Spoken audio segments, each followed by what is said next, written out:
Seven-time Formula One world champion Lewis Hamilton never expected his morning walk in Nice to change his life. But when he spotted an elderly homeless man on a bench sketching a Formula One car with expert precision, everything changed. The weathered hands belonged to Tomás Aguirre, a racing legend from the 1970s who had mysteriously vanished decades ago. Once celebrated on podiums worldwide, now forgotten and destitute. What Lewis did next would shake the racing world to its core. The morning sun warmed Lewis Hamilton's face as he walked through a quiet part of Nice, France. It was Thursday, 2 days before the Monaco Grand Prix weekend would officially begin. Lewis liked these early morning walks away from the crowds. They helped clear his mind before the pressure of race weekend took over. Lewis wore simple clothes, jeans, a plain white t-shirt, and sunglasses. Most people didn't recognize the seven-time Formula One world champion without his racing gear and Mercedes team colors. That was exactly how he wanted it this morning. "Need to find that perfect balance for the car this weekend," Lewis mumbled to himself. Monaco was the trickiest track on the calendar. The narrow streets left no room for error. One small mistake meant hitting the wall and ending your race. As Lewis turned down a street he'd never explored before, something caught his eye. An old man sat alone on a bench, hunched over a sketch pad. His clothes were worn and faded. His shoes had holes in them. But it wasn't the man's appearance that made Lewis stop. It was what he was drawing. The old man's wrinkled hands moved with amazing speed and skill across the paper. He was drawing a Formula One car with perfect detail. Every curve, every wing, even the tiniest parts that only someone who really knew racing would understand. Lewis moved closer, curious. The man didn't look up. He was lost in his work, adding shading to show how air would flow around the car's side pods. "That's incredible," Lewis said softly. The old man jumped slightly, surprised by the voice. He looked up, squinting in the sunlight. "Sorry to disturb you," Lewis added. "I just couldn't help noticing your drawing. You've got the aerodynamics exactly right." The man nodded a thanks, but didn't speak. His face was weathered and lined, with several days of white stubble on his chin. His eyes, though, they were sharp and clear, a bright blue that seemed to notice everything. "Are you a fan of racing?" Lewis asked, sitting down on the far end of the bench. The old man gave a small laugh. "You could say that." His voice was rough, with a slight accent Lewis couldn't quite place. "Mind if I look?" Lewis gestured to the sketch pad. After a moment's hesitation, the man handed it over. Lewis carefully turned through the pages. Each one showed detailed drawings of Formula One cars from different eras, not just how they looked, but with notes about engine placement, weight distribution, and suspension designs. These weren't fan drawings. These were technical sketches from someone who understood the physics of racing at the highest level. "These are amazing," Lewis said truthfully. "Did you work in Formula One?" The man shrugged. "A very long time ago." Lewis turned another page and froze. There was a drawing of the 1974 Argentine Grand Prix. In the corner, in tiny letters, was a signature: T. Aguirre. Lewis's heart began to race. He knew that name. Every serious F1 fan did. "You're Tomás Aguirre," Lewis said, his voice barely above a whisper. The old man's eyes widened with surprise, then narrowed with suspicion. "How would you know that name? You're too young?" "I've studied the history of Formula One my whole life," Lewis explained. "You nearly won the championship in 1974. You beat Niki Lauda at Interlagos in the rain by almost 30 seconds. They called you El Halcón, the Falcon." For a moment, something flickered in the old man's eyes, a spark of pride, quickly hidden. That was another lifetime. Lewis couldn't believe what was happening. Tomas Aguirre was a legend who had mysteriously vanished from the racing world in the late 1980s. There had been rumors that he'd died, that he'd moved to a remote village in South America, that he'd lost all his money in bad investments, but no one really knew. Yet here he was, sitting on a bench in Nice, clearly living in poverty. "What happened to you?" Lewis asked before he could stop himself. Tomas's face hardened. "Life happened, young man. Now, if you don't mind, I need to get going." He reached for his sketch pad. "Wait," Lewis said. "I'm sorry if I was rude. My name is Lewis. Lewis Hamilton." The change in Tomas's expression was immediate. His eyes widened. Again, this time with recognition. "Hamilton? The Mercedes driver?" Lewis nodded. Tomas looked at him more carefully now.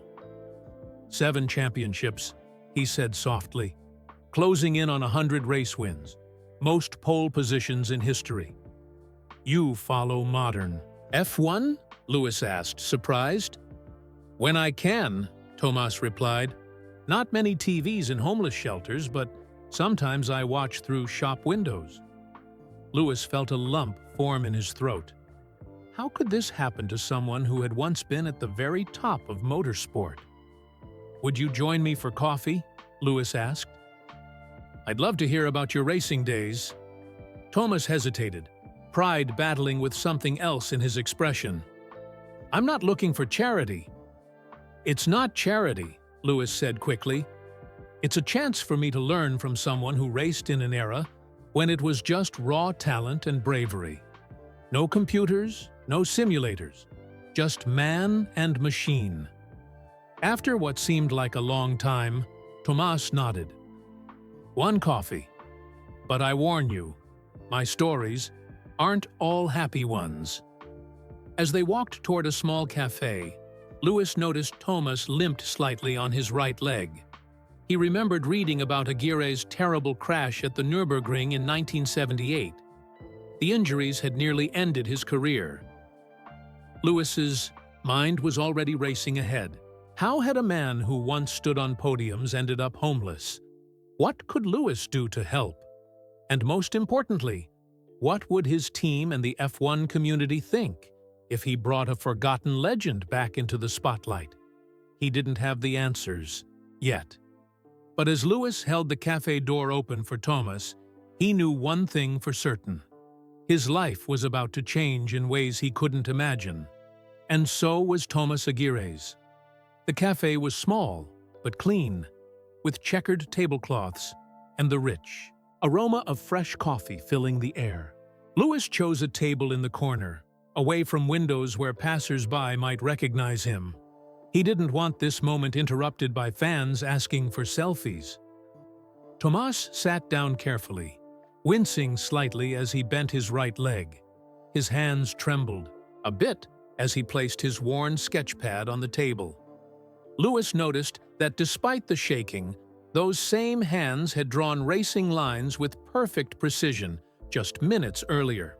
"What would you like?" Lewis asked as the waitress approached. "Just black coffee," Tomas replied, "though perhaps a croissant if they're fresh."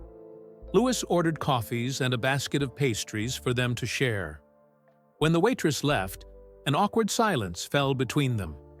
"So," Lewis said finally, "how did you end up in Nice?" Tomas rubbed his stubbly chin. "It's close to Monaco. During race weekend, I can sometimes find work helping with parking or cleaning up after events. People throw away good food too." He shrugged, as if embarrassed by the admission. Lewis felt a twist in his stomach. The idea that a former Grand Prix winner was now picking through trash for food was almost too painful to process. "When did you—" Lewis hesitated, searching for the right words. "When did I become homeless?" Tomas finished the question with surprising directness. "It didn't happen overnight. It was a slow fall, like a car gradually losing grip in the rain." The waitress returned with their order. Tomas took a sip of coffee and closed his eyes, savoring it. Lewis wondered when he'd last had a decent cup. "Tell me about your racing days first," Lewis suggested. "I've only seen old footage and read articles." A small smile crossed Tomas's weathered face. Those were different times. The cars were death traps compared to what you drive now. No carbon fiber monocoques, no hands devices, sometimes not even proper barriers on the tracks. Just hay bales and courage. You won your first race in 1972, right? Brazil? Tomas nodded, looking impressed. You really do know your history. Yes, Interlagos. I was driving for BRM. Everyone expected Emerson Fittipaldi to win on his home track, but it rained so hard you could barely see 10 meters ahead. His eyes brightened with the memory. That's when everything evens out. The car matters less, and the driver matters more. I know exactly what you mean, Lewis said, thinking of his own wet weather victories. For the next hour, Tomas shared stories from the golden age of Formula One. He described duels with Jackie Stewart, sharing champagne with James Hunt, and tight-haughty battles with Niki Lauda. With each story, he seemed to sit straighter, his voice growing stronger, his hands moving animatedly as he described racing lines and overtaking maneuvers. Then came the Nürburgring, Tomas said, his voice dropping. August 1978. Lewis knew about the crash. It was infamous in F1 history, but he let Tomas tell it his way. 14 kilometers of track to memorize. Over 100 corners. They called it the Green Hell for a reason. Tomas absently rubbed his right leg. Tire failure in the Flugplatz section. The car went airborne at 240 kilometers per hour. When I woke up, I was in a German hospital with 2 broken legs, 4 broken ribs, and a fractured skull. But you came back, Lewis said. You raced again the next season. I did, Tomas confirmed, but I wasn't the same. The speed was still there, but the top teams wouldn't take a chance on me. I spent 3 years with backmarker teams, never, finishing higher than 6th place. Finally, in 1982, I retired. What happened after that? Lewis asked gently. Tomas sighed and picked at a croissant. I had saved some money, not like you drivers today with your million-dollar contracts, but enough to live comfortably. I opened a racing school in Argentina. For a few years, it went well. His expression darkened. Then came the investments. A friend, or someone I thought was a friend, convinced me to put everything into a resort development in Uruguay. The project failed. I lost nearly everything. That's terrible, Lewis said.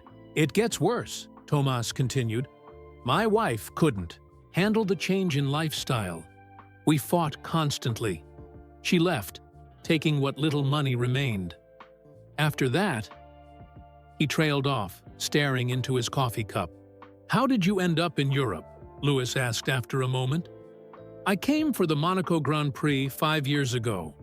I had a plan to approach teams, offer my experience as a consultant or coach for young drivers. I had just enough money for a one-way ticket and a week in a cheap hotel. He gave a bitter laugh. No one was interested in advice from a driver from the 70s. The sport had moved on. So you stayed, Lewis said. Tomas nodded. I couldn't afford to go back to Argentina. At first, I found work washing dishes in restaurants. Then the pandemic hit, and those jobs disappeared. After that, he gestured vaguely at his worn clothes. I sleep in shelters when I can, on the beach when I can't. What about family? Friends from racing? Lewis asked. My parents are long gone. No children. Most of my racing friends think I'm dead, or back in Argentina. His eyes met Lewis's. Pride is a powerful thing, Mr. Hamilton. It's easier to vanish than to ask for help. Lewis understood that sentiment all too well. Throughout his career, he'd faced challenges that he'd kept private, determined to solve his problems on his own. "What about your sketches?" Lewis asked, tapping the pad on the table. "These are incredible. You could sell these to collectors, to racing teams." "I've tried," Tomas said. "A few tourists buy them sometimes, but mostly, people just walk by." He took another sip of coffee. "Enough about my sad story. Tell me about your Mercedes. I heard you've been struggling with porpoising this season." Lewis was stunned by the technical term. "You really do keep up with modern F1. "When I can," Tomas said. "There's an electronics shop near the shelter, with TVs in the window. They show the races sometimes, and I read newspapers people leave behind in cafes. For the next 20 minutes, they talked pure racing, suspension settings, tire compounds, racing lines specific to Monaco." Lewis was amazed by Tomas's insights. Despite being away from the sport for decades, his understanding of racing physics was timeless. As they finished their coffee, Lewis checked his watch. He had a team meeting in 2 hours. "I should get going," Lewis said reluctantly. "But I'd like to continue this conversation. Where can I find you tomorrow?" Tomas hesitated, that pride again visible in his eyes. "I don't need your charity, Mr. Hamilton." "This isn't charity," Lewis said firmly. "Your knowledge about Monaco could be valuable to me this weekend. I'd like to hire you as a consultant." Tomas laughed. "Your team has 30 engineers with computers that can simulate every millimeter of that track. But none of them have actually raced there," Lewis countered. "None of them know what it feels like when the car is on the edge through the tunnel, how the shadows play tricks on your eyes, how the track evolves throughout the day." He leaned forward. "I'm serious, Tomas. I want your help." Tomas studied Lewis's face, looking for signs of pity. Finding none, he slowly nodded. "I usually sleep at the St. Vincent de Paul shelter on Rue Giuffredo. If not there, I'll be on this bench in the morning." "I'll find you," Lewis promised, leaving enough money on the table to cover their breakfast and a generous tip. As they stepped outside, Lewis's mind was already racing with plans. He knew his team would think he was crazy. The press would have a field day. But watching Tomas limp away, his proud shoulders still straight, despite everything life had thrown at him, Lewis knew he couldn't just walk away. That night, in his 8-luxury hotel suite overlooking the Monaco harbor, Lewis couldn't sleep. The contrast between his world and Tomas's was too stark, too painful. He had to do something, not just out of charity, but out of respect for the history of the sport he loved. By sunrise, Lewis had made his decision. The Monaco harbor glittered. Below Lewis's hotel balcony, luxury yachts bobbing gently in the water. Up and down the coast, the lights of mansions dotted the hillsides. Somewhere out there, Tomas was probably sleeping in a shelter, or worse, on the beach. Lewis paced his suite, too restless to sleep. The mini-fridge hummed softly, filled with expensive drinks he hadn't touched. On the king-sized bed lay his race notes for the weekend, but he couldn't focus on apex speeds and breakpoints. All he could think about was Tomas's hands, those once famous hands that had wrestled 450 horsepower machines without power steering, around the world's most dangerous tracks. Hands that had shaken those of champions and presidents. Now those same hands were drawing pictures for tourists who didn't even know who he was. Lewis stopped at the window, watching a distant shooting star streak across the Mediterranean sky. "This isn't right," he whispered to the empty room. He'd already achieved almost everything in racing. 7 world championships, more pole positions than any driver in history, race wins on every track. He'd used his platform to speak out about causes he believed in. But this was different. This was about the very sport that had given him everything. What would Mercedes say if he brought a homeless former driver into their ultra-secure garage area? What would the press write? Would they call it a publicity stunt? Would they dig into Tomas's past, looking for dirt? Lewis turned away from the window and opened his laptop. He searched for Tomas Aguirre F1 and found old race footage, grainy videos from the 1970s. There was Tomas, young and handsome in his racing suit, speaking to reporters in Spanish-accented English. In one clip, he stood on a podium beside Niki Lauda, champagne spraying everywhere as both men laughed. Lewis clicked another video, the infamous Nürburgring crash. The camera was far away, but clear enough to show Tomas's car hitting the barrier, flipping through the air, pieces scattering across the track. Lewis winced. No wonder the man still limped. After an hour of research, Lewis understood why Tomas had fallen through the cracks. Unlike today's F1, there had been no real safety net for drivers back then. No formal driver associations, no guaranteed pensions.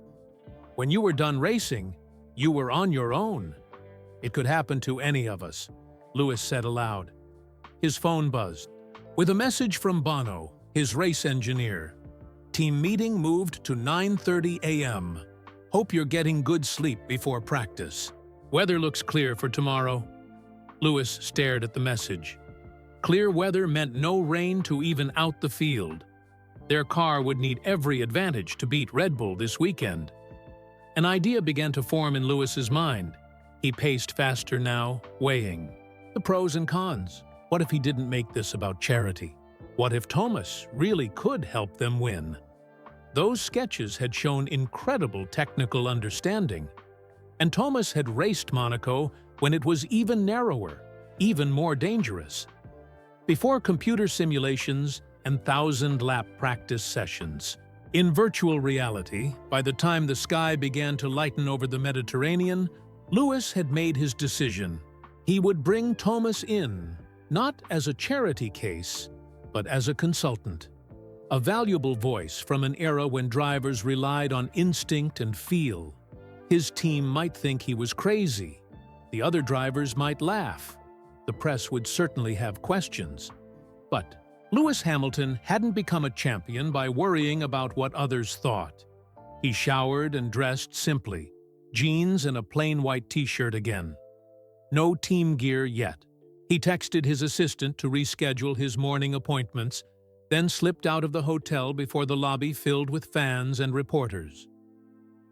The morning air was cool as Lewis retraced his steps from yesterday. Part of him worried Tomas wouldn't be there, that the old driver had been embarrassed by their meeting and had moved on to avoid Lewis's pity.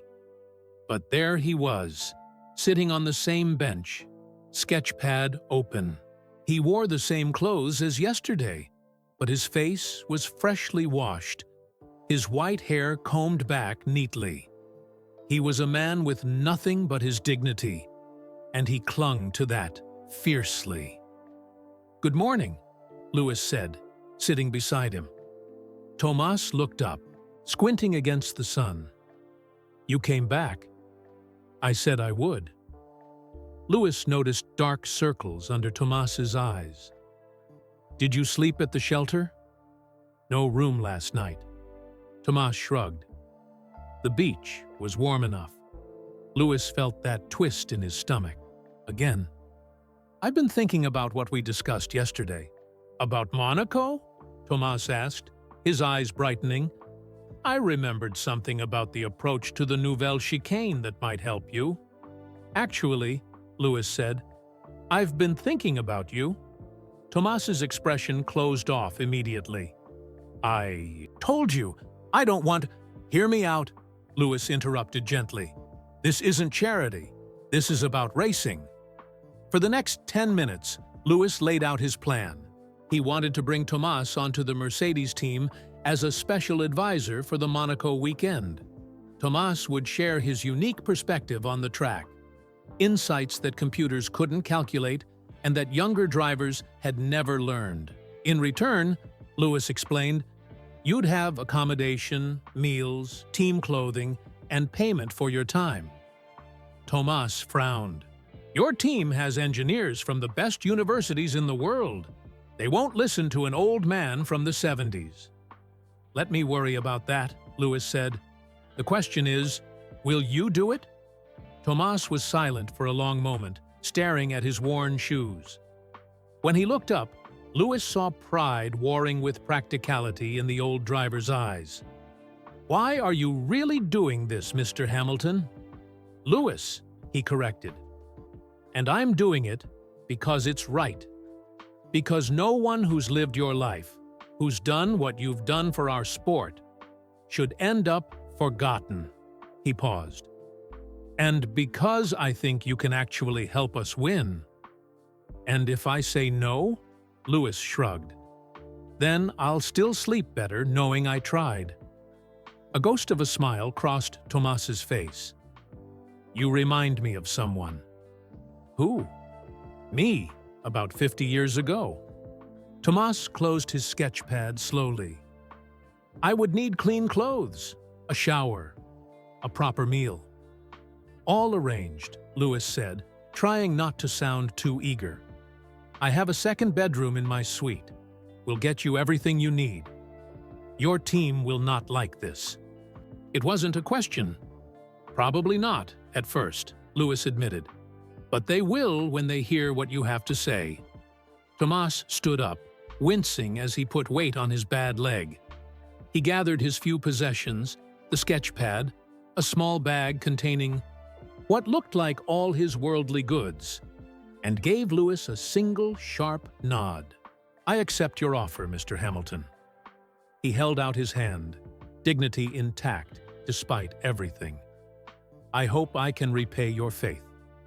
Lewis shook his hand, feeling the strength still present in the weathered fingers. I know you will. As they walked toward Lewis's waiting car, neither man fully realized how this decision would change both their lives forever. Lewis's black Mercedes sedan drew curious glances as they drove through Nice and into Monaco. The driver, part of Lewis's personal team, had raised an eyebrow when Lewis appeared with Tomas, but asked no questions. Now, as they passed the famous Casino Square, Tomas pressed his face to the window like a child. It's changed so much, he murmured. And yet, it's still the same. Lewis watched Tomas's eyes trace the racing line through the square, a habit all drivers shared. Once a racer, always a racer. We'll need to be careful about how we do this, Lewis said as they approached his hotel. The press is everywhere during race weekend. Let's get you settled in the suite first, then we'll figure out the next steps. Tomas nodded, suddenly looking nervous. He clutched his small bag tighter. Perhaps this was a mistake. I don't belong in your world anymore. Racing is your world too, Lewis said firmly. Always has been. They entered through a private entrance, avoiding the lobby where journalists often camped out.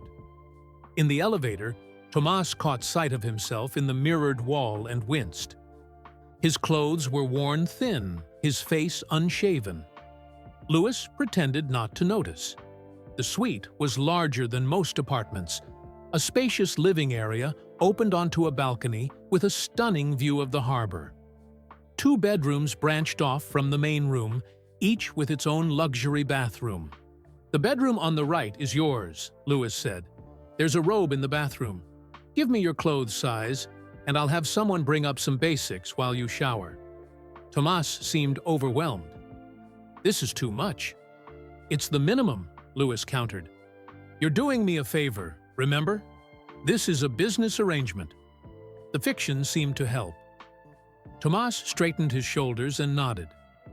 Size medium shirt, 32 waist, though I've lost weight. Shoe size 43 European. Lewis sent a quick text to his assistant. then showed Tomas to his room. "Take your time. I have a team meeting in an hour, but we can have breakfast on the balcony first." When the door closed behind Tomas, Lewis sank onto the couch, suddenly realizing the magnitude of what he'd done. He had a former F1 legend, now homeless, in his hotel suite, and he was about to introduce him to the Mercedes team as a special advisor. Toto Wolff, his team principal, would think he'd lost his mind. Lewis's phone buzzed. It was Bono. "Everything okay?" Team concerned about rescheduled meetings. Lewis typed back, "All good. Bringing a special advisor to the meeting. Trust me on this." 20 minutes later, Tomas emerged from the bedroom. The transformation was striking. Freshly showered and shaved, with damp white hair combed back, he looked less like a homeless man and more like the distinguished racing veteran he was. He wore the hotel bathrobe, cinched tightly at his waist. "I feel human again," Tomas said with a small smile. A knock at the door announced the arrival of clothes. Lewis had ordered several casual outfits, plus a Mercedes team shirt and jacket for later. He handed the bags to Tomas, who accepted them with a nod of thanks. While Tomas dressed, Lewis ordered breakfast. They ate on the balcony, watching boats move around the harbor below. Monaco was waking up, the streets beginning to buzz with activity as teams prepared for the weekend. "So," Lewis said, spreading jam on toast, "tell me about Monaco. Not the Monaco of today, but your Monaco. What secrets does this track hold that modern drivers might have forgotten?" Tomas's eyes lit up. He grabbed a napkin and began sketching the track layout. "The key to Monaco isn't where everyone thinks it is," he said, his accent growing stronger with excitement. "Everyone focuses on the hairpin or the tunnel. But the real time is made here." He circled a section of his drawing, where the track climbs after Saint-Devote. For the next half hour, Tomas explained the subtle secrets of Monaco's streets. He described how the shadows in the tunnel played tricks with the driver's vision, how certain bumps could unsettle the car if hit at the wrong angle, how the barriers seemed to move inward as fatigue set in during the race's later stages. Lewis listened intently, occasionally asking questions, but mostly just absorbing Tomas's wisdom. This wasn't textbook racing theory. This was hard-earned knowledge from a man who had danced with death around these very streets. "The modern cars, they're so stiff," Tomas said, sipping his coffee. "Back in my day, we had to manage the flex in the chassis. But too much downforce makes a different problem. You hit a bump wrong, the car loses contact with the road for a millisecond, and suddenly all that downforce disappears. That's when crashes happen." Lewis checked his watch reluctantly. "We need to head to the meeting soon. Are you ready for this?" Tomas paused, his coffee cup halfway to his lips. "What exactly do you want me to do?" "Just be yourself," Lewis said. "Share what you know about this track. Don't worry about the technical details of the modern cars. That's what the engineers are for. You know Monaco in a way they never will." Tomas put down his cup. "And if they laugh at me, the old man living in the past?" "They won't," Lewis promised. "And if anyone does, they'll answer to me." Tomas nodded and stood up. He wore dark jeans and a simple blue button-up shirt from the clothes Lewis had ordered. He still looked thin, but his posture had changed.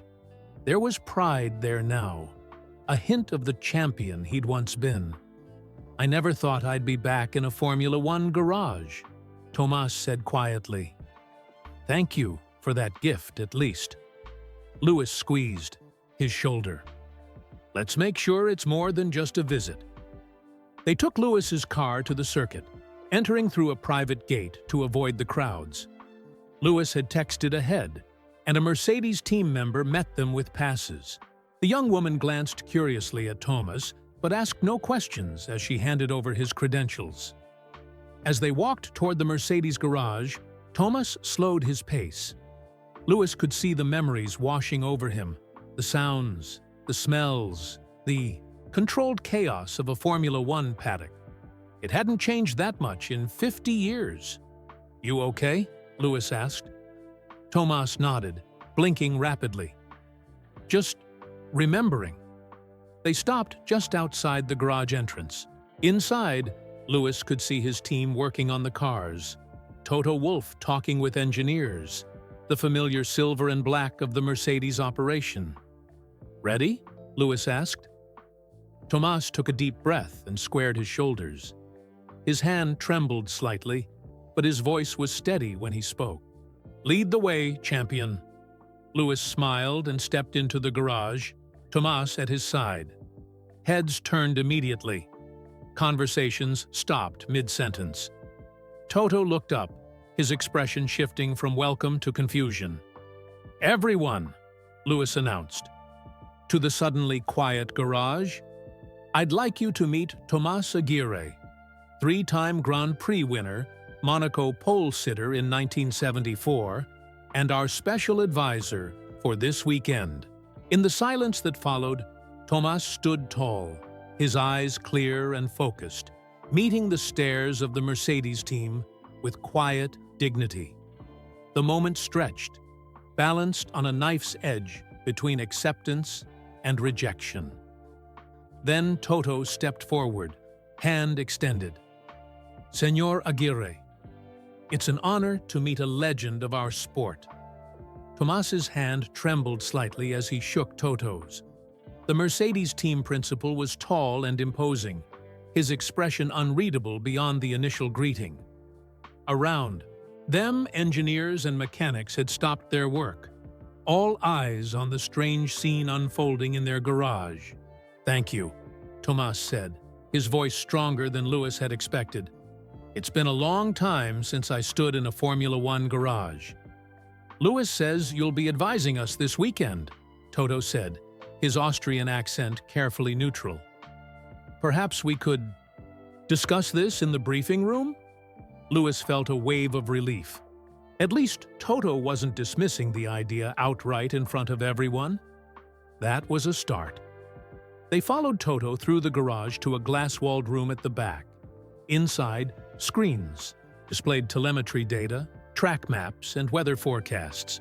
Bono was already there, along with two senior engineers Lewis knew well. Aidan, the head of vehicle dynamics, and Sophia, their chief strategist. "Please sit," Toto said, gesturing to the chairs around the table. Lewis sat beside Thomas, noticing how the older man's eyes were taking in every detail of the room. The technology, the data displays, the carbon fiber samples on a side table. "So," Toto began, looking directly at Lewis, "you've brought us a special advisor without any prior discussion. This is unusual." "I know," Lewis admitted, "but I believe Thomas has insights about Monaco that could give us an edge this weekend." Bono leaned forward. "With all due respect to Mr. Aguirre, we have detailed computer models of every millimeter of this track. We've run thousands of simulations." "Computers don't feel the track," Thomas said quietly. "They don't know how the shadows in the tunnel play tricks with your eyes, or how the sea breeze affects grip in the afternoon." The room fell silent. Thomas hadn't raised his voice, but his words carried the weight of experience that couldn't be simulated. "Tell them about the bump at Portier," Lewis prompted. Thomas nodded and leaned forward. "There's a slight undulation in the road as you exit Portier, just before the tunnel. It's been there since my day, though probably repaved many times. Hit it wrong, and it unsettles the car just enough to cost you the perfect entry to the tunnel, which means you lose speed all the way to the chicane." Aidan, the dynamics engineer, frowned. "Our scan doesn't show any significant undulation there." "It wouldn't," Thomas replied. "It's subtle, only appears when the tires are already loaded from the portiere exit. Sophia, who had been silent until now, pulled up a track map on her tablet. "Can you show us exactly where?"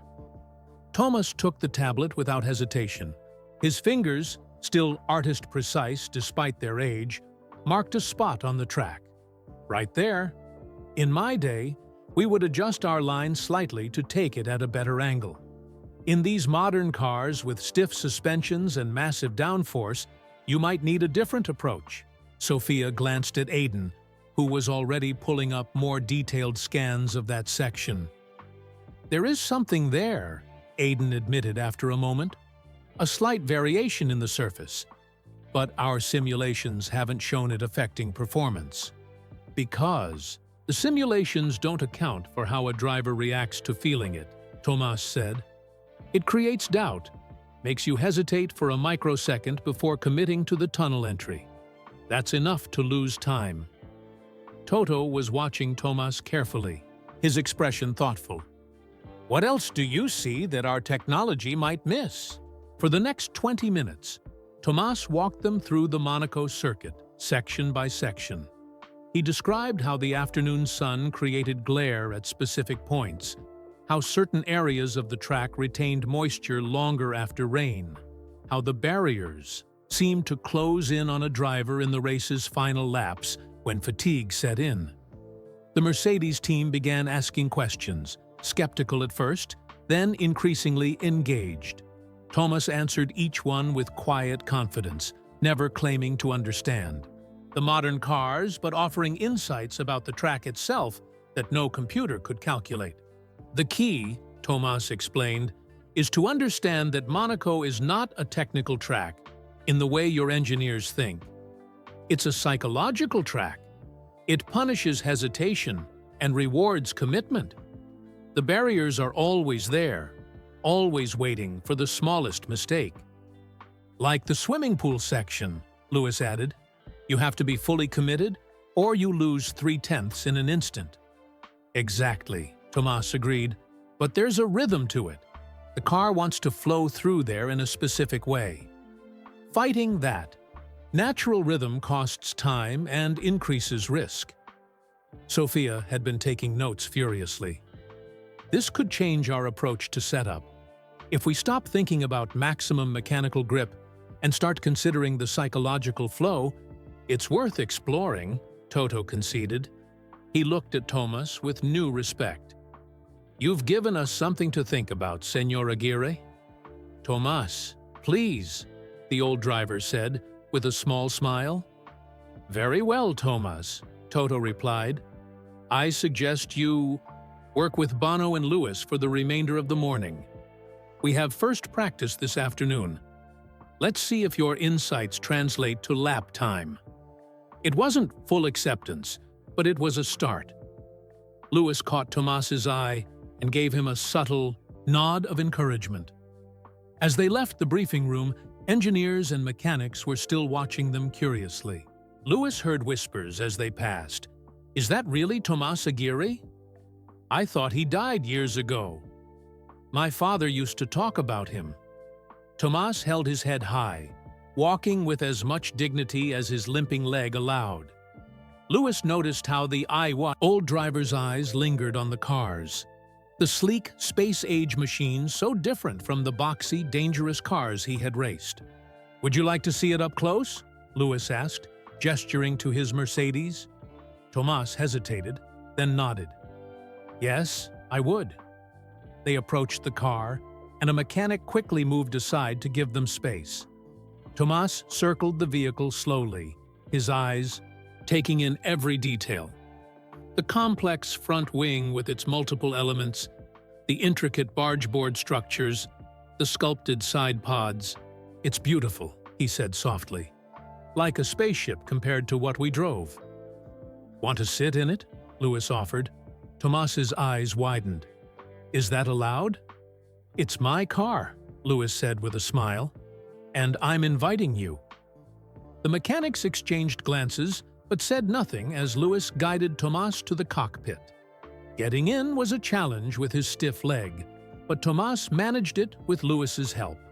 Once seated, he ran his hands reverently over the steering wheel with its dozens of buttons and dials. So many controls, he marveled. In my day, we had a steering wheel, 3 pedals, and a gear shift. Nothing else. Different times, Lewis agreed. But the principles are the same. Feel the track. Find the limit. Dance on the edge of control.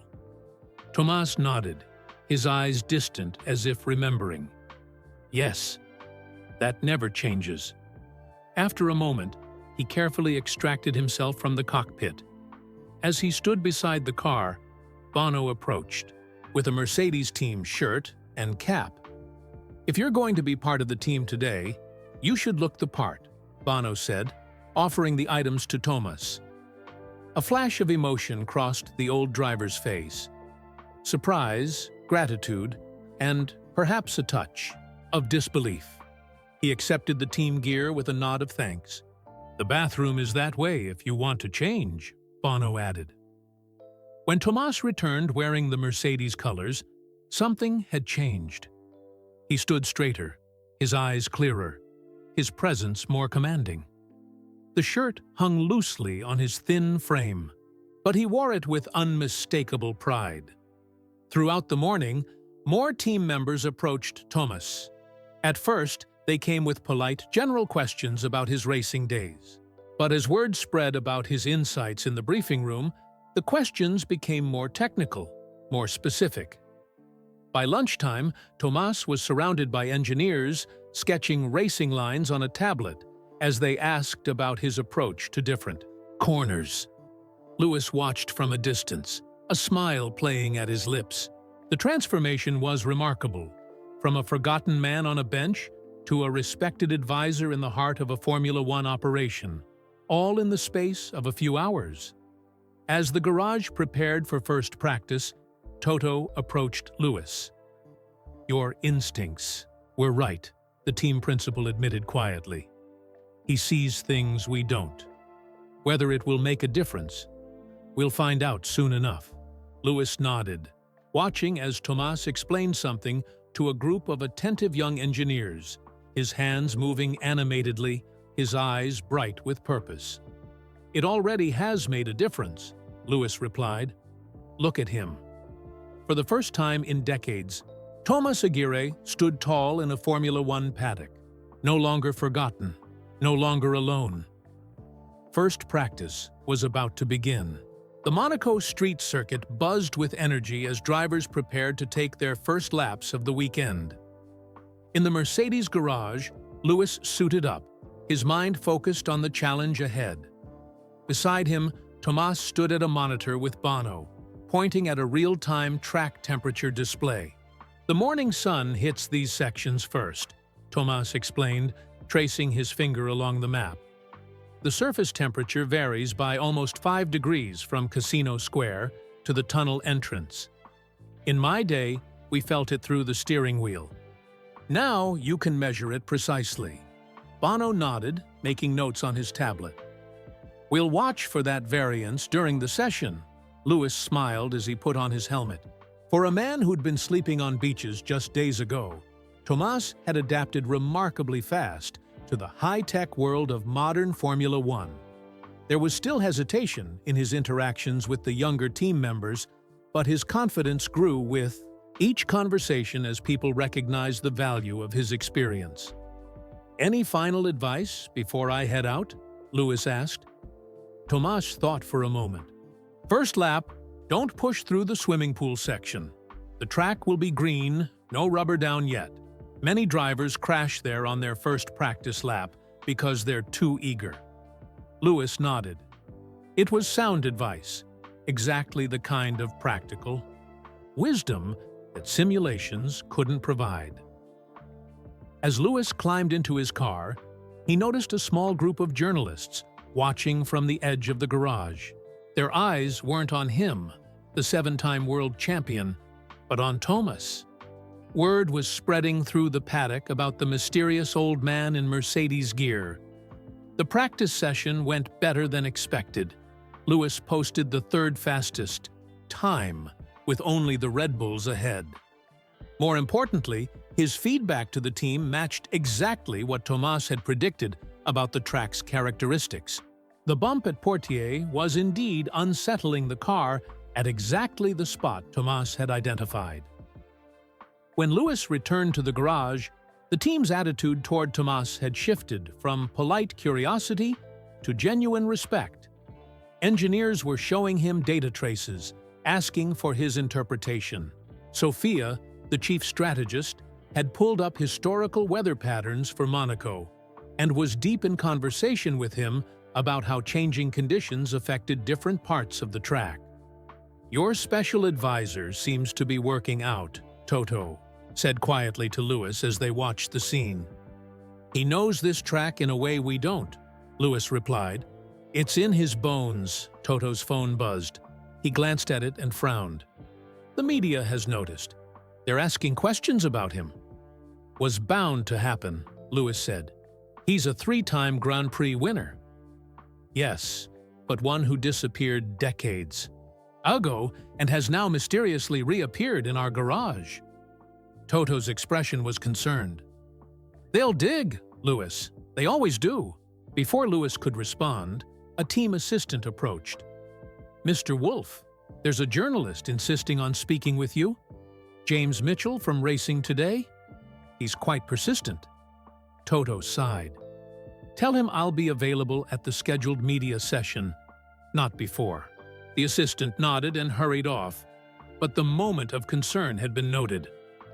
Across the garage, Tomas had seen the exchange.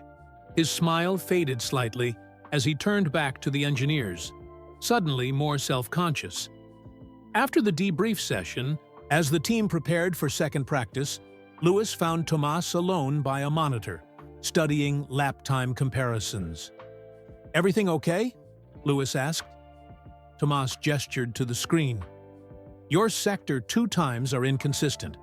I think it's because you're approaching the Nouvelle Chicane differently each lap." "Probably," Lewis agreed, but he could tell Tomas was deflecting. "But that's not what's bothering you." Tomas sighed, his shoulders slumping slightly. "I saw the team principal's face when he got that message. The media is asking about me, yes?" "It's normal," Lewis assured him. "They're curious about any new face in the paddock, especially someone with your history." "My history," Tomas repeated, a hint of bitterness in his voice.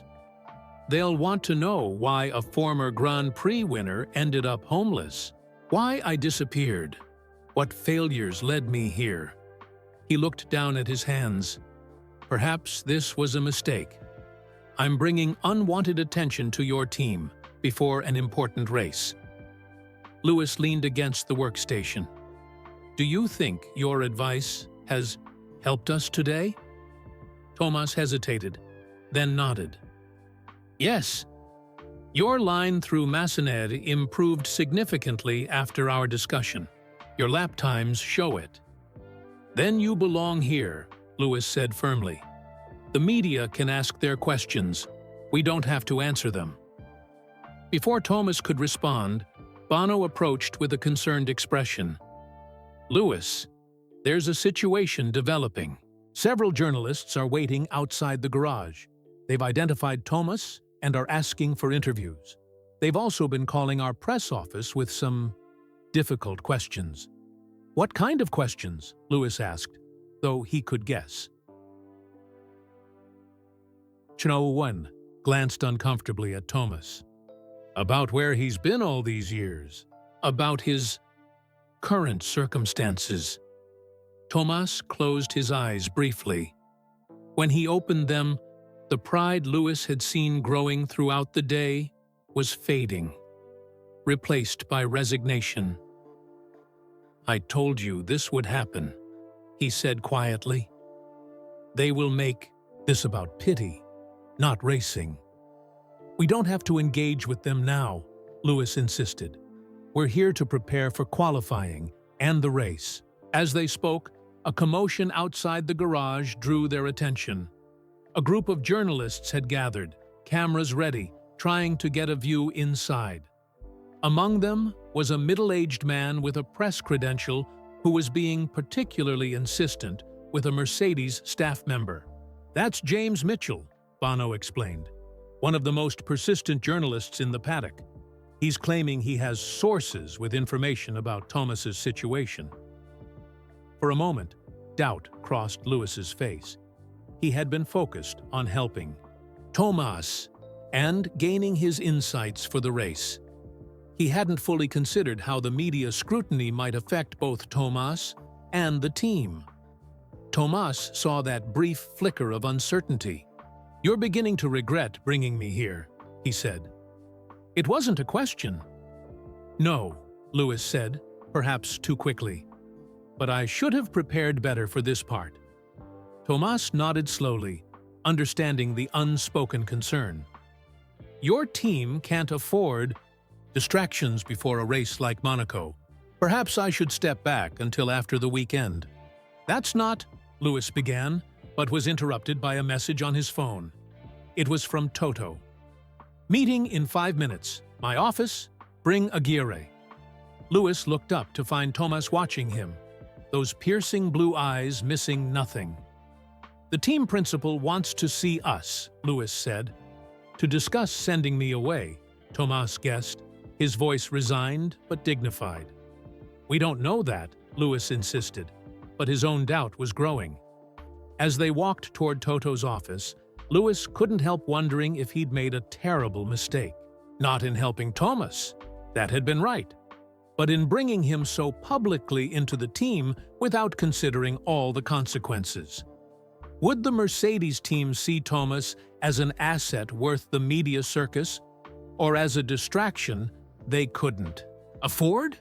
And what would it do to the old driver's pride if he was thanked politely and sent away just as he'd begun to reclaim his dignity? Lewis had no answers as they approached Toto's door. Toto's office was small by Formula One standards, but impeccably organized.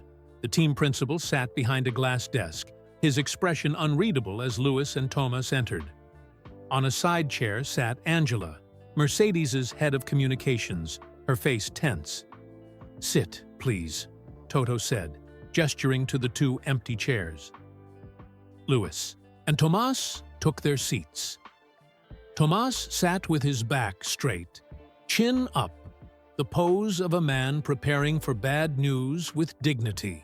"The situation has escalated faster than we anticipated," Toto began, sliding a tablet across the desk.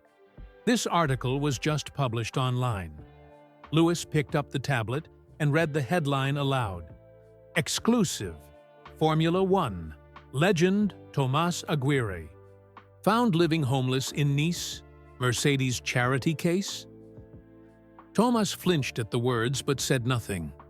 Lewis scrolled through the article quickly. It described how Thomas had been rescued by Lewis Hamilton, painting the story as a charitable gesture rather than a professional relationship. Worse, it hinted at mysterious circumstances surrounding Thomas's disappearance from racing and subsequent fall into poverty. "They're making this into something it's not," Lewis said, placing the tablet back on the desk. "That's what the media does," Angela replied. "My phone hasn't stopped ringing. Every outlet wants an interview, a statement, any scrap of information about Senor Aguirre." Thomas, who had been silent until now, spoke quietly. "I should leave. This attention is not good for the team before such an important race."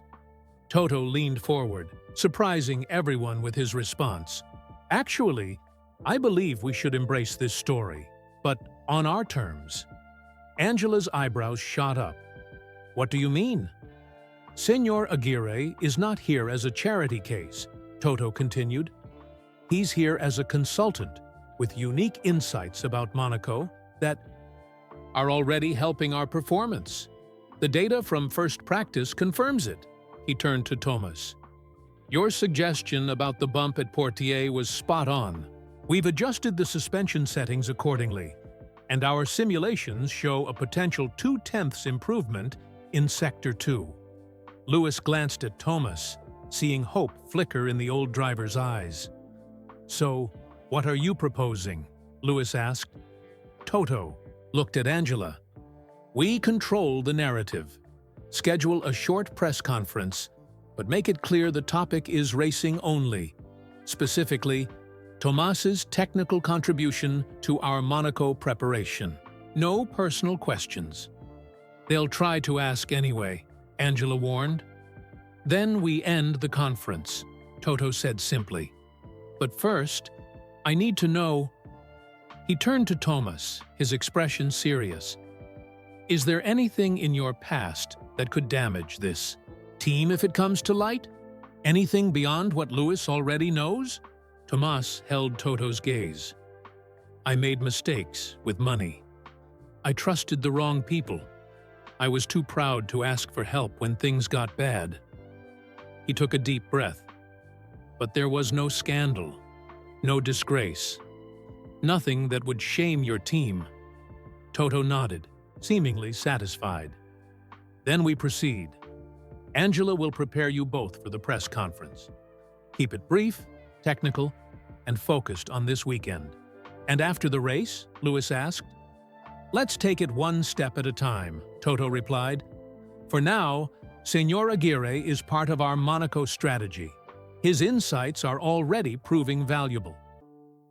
As they left Toto's office, Lewis could see Tomas processing. What had just happened? The relief that he wasn't being sent away, mixed with apprehension about facing the press. "Are you okay with this?" Lewis asked quietly. Tomas nodded slowly. "Yes, but I am not used to cameras anymore. In my day, there were maybe 5 journalists in the paddock. Now there are hundreds." "Just talk about racing," Lewis advised. "That's what you're here for." The press conference was scheduled for 5 p.m. after second practice. Lewis had posted the fastest time of the session, with Max Verstappen just a tenth behind. The performance had boosted the team's confidence and given credibility to Tomas's input. The Mercedes press room was packed with journalists when Lewis and Tomas entered, flanked by Angela. Camera flashes erupted as they took their seats at the table. Tomas blinked at the bright lights, but kept his composure. Angela stepped to the microphone first. "Good evening, everyone. Lewis and Mr. Aguirre will make brief statements about their collaboration this weekend, then take a few questions. Please note that this discussion is limited to technical and racing matters only." Lewis spoke first, describing how he'd recognized Tomas's deep knowledge of Monaco and invited him to consult with the team. He emphasized Tomas's technical insights and their impact on today's practice sessions. When it was Tomas's turn, he spoke with surprising confidence, his voice stronger than it had been all day. "Monaco hasn't changed its character in 50 years, he began. "The corners are the same. The challenges are the same, even if the cars are very different. What I offer is not superior knowledge, but a different perspective." He paused, a hint of a smile crossing his face. "In racing, sometimes looking backward helps you move forward faster." The journalists laughed appreciatively at the line. Lewis felt a surge of pride for the old driver. The questions began, mostly focused on specific technical aspects of the Monaco track. Tomas answered with grace and precision, never overstepping into areas where modern technology had changed. The approach. Then James Mitchell from Racing Today raised his hand. Angela hesitated before nodding to him. "Mr. Aguirre, many fans are wondering where you've been all these years. Can you tell us about your circumstances before Lewis Hamilton found you?" A tense silence fell over the room. Tomas's face remained composed, but Lewis could see his hands tighten on the edge of the table. Angela stepped forward. "As stated at the beginning, we're focusing on racing matters only. But surely Mr. Aguirre's personal journey is relevant to this remarkable comeback," Mitchell pressed. Before Angela could end the conference, Tomas spoke. "My personal journey, as you call it, is private. What matters is that I am here now, contributing what I can to this team." His eyes met Mitchell's directly. "Judge me by what I offer today, not by where I have been." A murmur of appreciation spread through the room. Even Mitchell seemed taken aback by the dignified response. Angela quickly called on another journalist, who asked about the swimming pool section, and the conference continued on safer ground. By the end, Tomas had impressed the media not just with his technical knowledge, but with his poise under pressure. As they left the press room, Lewis's phone buzzed with a message from Bono. "Check social media.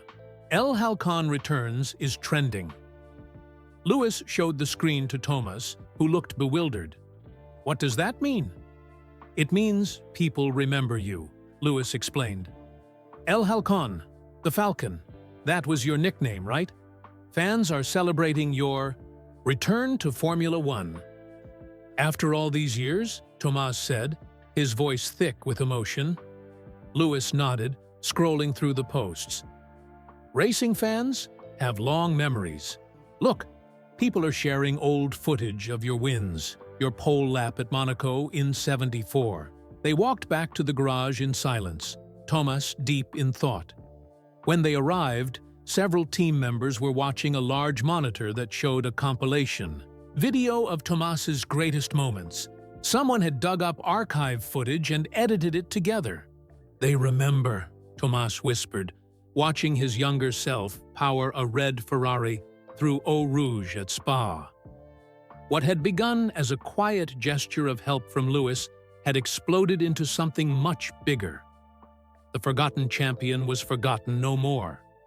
But as Lewis watched the media frenzy building, he wondered what this newfound attention would bring. Would it be healing for Tomas, or would it reopen old wounds? And somewhere out there were people from Tomas's past watching too, with their own agendas? For now, though, Lewis pushed those concerns aside. Today, Tomas Aguirre stood tall in a Formula One paddock again, respected not out of pity, but for his knowledge and experience. For today, that was enough. Qualifying day in Monaco dawned clear and bright. Lewis had slept better than he expected. His mind settled now that Tomas had been officially accepted by the team. When he entered the garage that morning, he found the Argentine already there, studying weather reports with Sofia. "The humidity rises around 2 o'clock, Tomas was explaining. "It always has. The track gets more slippery through Casino Square. When that happens," Sofia nodded, making notes. "We'll factor that into our qualifying strategy." Lewis smiled at the scene. In just 2 days, Tomas had gone from a forgotten figure on a bench to a valued member of a championship Formula One team. His Mercedes gear still hung loose on his thin frame, but he wore it with unmistakable pride. "Ready for today?" Lewis asked. "Joining them. The car is ready," Tomas replied confidently. "We made the adjustments to the suspension for Portier. The telemetry looks good." "And what about the swimming pool section?" Lewis asked. It had been his weak point yesterday. Tomas pulled up a diagram on the tablet. "I've been thinking about this. You're turning in too early here." His finger traced the racing line. "In these modern cars with so much downforce, you can carry more speed if you delay the turn-in point by just a few meters." Lewis studied the suggestion. It went against conventional wisdom, but it made sense when Tomas explained the physics behind it. "I'll try it in final practice," Lewis promised. 3 hours later, the final practice session confirmed Tomas's insights. Lewis's times through the swimming pool improved significantly with the adjusted line. Even Bono was impressed. "We're looking good for qualifying," Bono said during the debrief. "If you can put together a clean lap, pole position is possible." The mood in the garage was optimistic as they prepared for qualifying. Outside, the media interest in Tomas had intensified. Videos of his past races were circulating online, and older fans were sharing stories of watching El Halcon in his prime. Some had even brought vintage Aguirre merchandise to the track, hoping for an autograph. "You've become quite the celebrity again," Lewis teased as they reviewed data before qualifying. Tomas shook his head, bemused. "It's strange to be remembered after so long." "You were never forgotten," Lewis corrected. "Just misplaced for a while." As Lewis prepared for qualifying, he noticed Tomas speaking with Toto near the back of the garage. The conversation seemed serious, with Toto nodding thoughtfully at whatever Tomas was saying. Lewis made a mental note to ask about it later. Qualifying went better than anyone at Mercedes had dared hope. Session after session, Lewis found time where others couldn't. In Q3, with the pressure at its highest, he delivered a lap that left us commentators speechless, a full 3/10 faster than Verstappen. It was Mercedes' first pole position of the season. When Lewis returned to the garage, the team erupted in celebration. Toto was beaming, Bono was pumping his fist, and the mechanics were exchanging high fives. But it was Tomas's reaction that struck Lewis most deeply. The old champion stood back from the celebration, his eyes bright with unshed tears, watching Lewis with quiet pride. As the team gradually dispersed to prepare for post-qualifying procedures, Lewis approached Tomas. "Your advice made the difference today," Lewis said, "especially through the swimming pool." Tomas shook his head. "The driver makes the difference, Lewis. Always has, always will." "What were you and Toto discussing earlier?" Lewis asked. "An E2E idea I had," Tomas replied vaguely. For tomorrow, Lewis didn't press further. Whatever it was, Toto would tell him if it was important. The post-qualifying press conference was the usual mix of technical questions and race predictions, but one journalist managed to slip in a question about Tomas. "Lewis, how much credit does Tomas Aguirre deserve for your pole position today?" Lewis didn't hesitate. "Tomas brought a perspective we didn't have before. His knowledge of Monaco is incredible, and yes, his input directly contributed to our performance. Sometimes in F1, we get so caught up in data and technology that we forget racing is also about feeling and experience. Tomas reminded us of that by the time Lewis returned to the hotel that evening, the story of Tomas Aguirre's contribution to Mercedes' pole position was everywhere. Commentators were discussing the value of old-school racing knowledge, and social media was full of side-by-side comparisons of Tomas's Monaco pole lap from 1974 and Lewis's from today, noting the surprising similarities in their approaches. "You've created quite a stir," Lewis told Tomas over dinner in the hotel restaurant. Tomas smiled quietly. "It won't last. By next race, they'll have forgotten again." "I don't think so," Lewis said. "Not this time." Race day arrived with perfect weather, clear skies, and comfortable temperatures. The streets of Monaco were packed with spectators, the harbor filled with luxury yachts. In the Mercedes garage, tension mixed with excitement as the team made final preparations. Lewis found Tomas in conversation with Toto again, both men looking serious. This time, they beckoned Lewis over. "Tomas has made a suggestion for today," Toto explained. "A rather unorthodox one." "I think you should bring him on the podium if you win," Tomas said, looking slightly embarrassed. "Not for me, but for what it represents, the connection between racing's past and present." Lewis was surprised. It wasn't standard procedure, but then again, nothing about this situation was standard. "It's your call," Toto added. "The FIA has already approved it, if you agree." "Of course I agree," Lewis said without hesitation. "It would be an honor." Tomas looked relieved. "Thank you. Now, about your start strategy." The race itself was classic Monaco, tense, strategic, and decided largely by qualifying position. Lewis made a clean start, holding off Verstappen into the first corner. From there, it was about perfect execution lap after lap, managing the gap and preserving the tires. Throughout the race, Lewis could hear Tomas's voice occasionally on the team radio, offering observations about track conditions and competitor strategies. His insights proved especially valuable during a brief rain shower around lap 30 that made the track treacherous. "Don't change tires yet," Tomas advised through Bono. "The shower will pass in 3 minutes. The dry line will reappear fastest through Portier." Lewis trusted the advice, staying out while others pitted for intermediates. Sure enough, the rain passed quickly, and those who had changed tires lost valuable time. Lewis's lead extended to 12 seconds. By the final laps, victory was almost assured.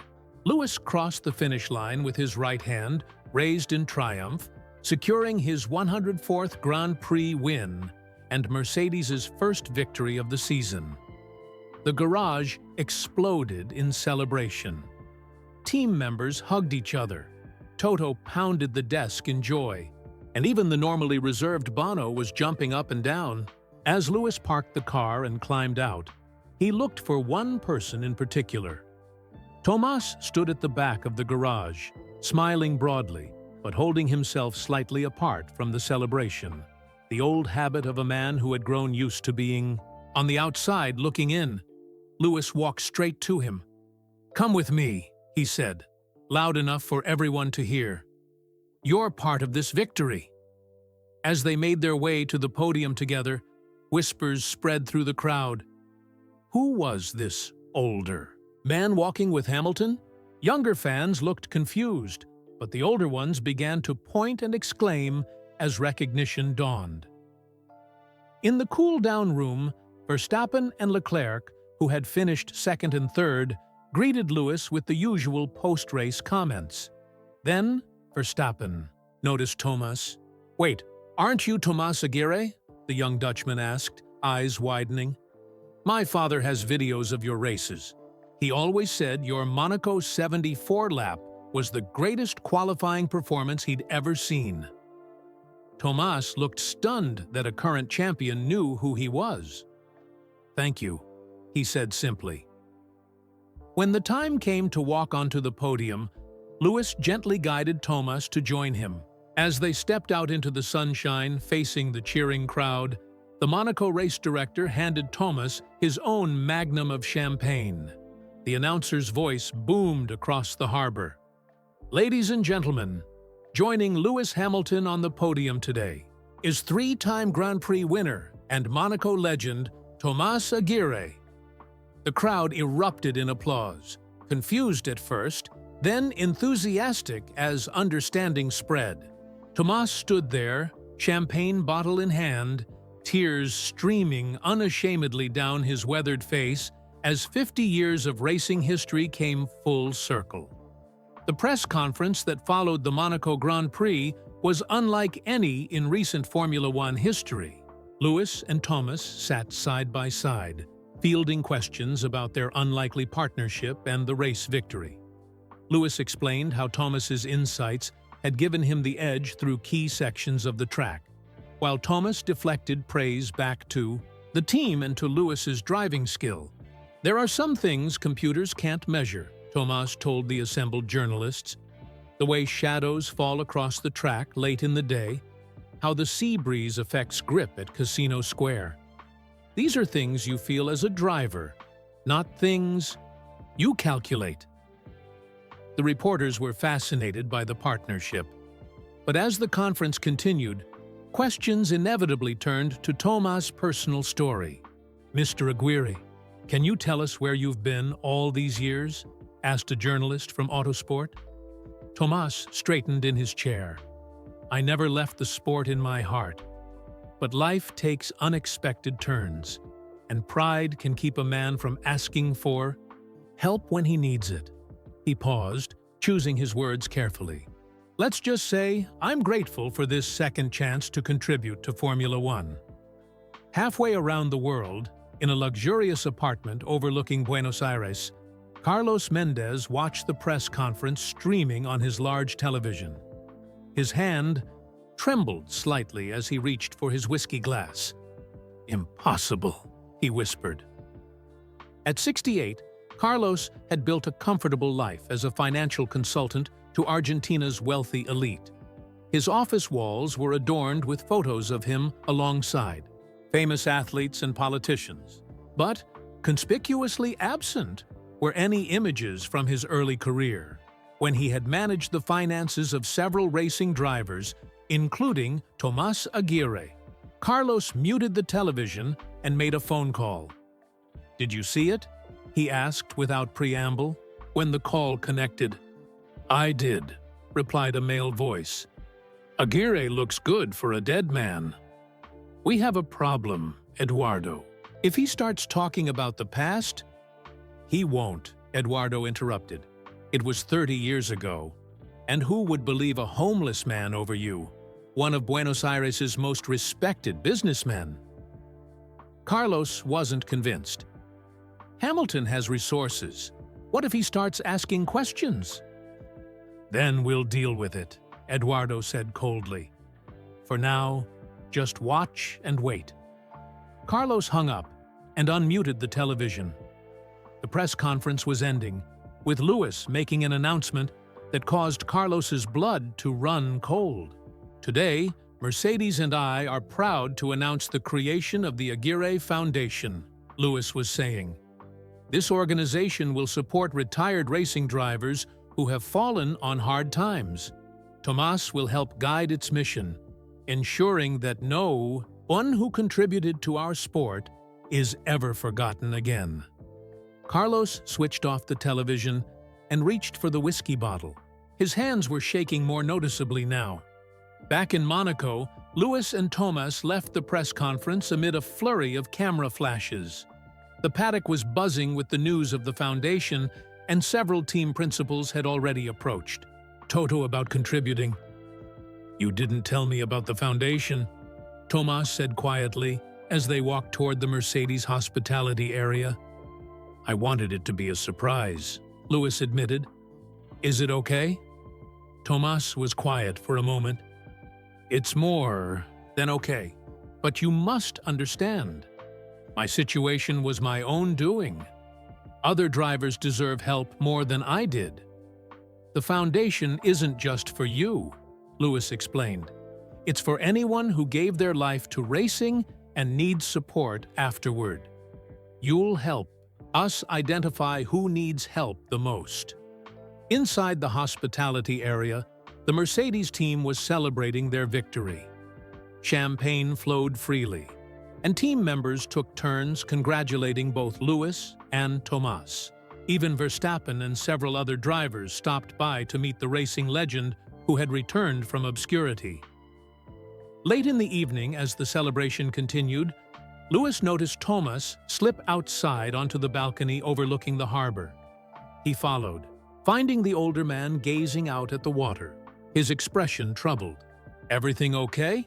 Lewis asked, joining him at the railing. Tomás sighed.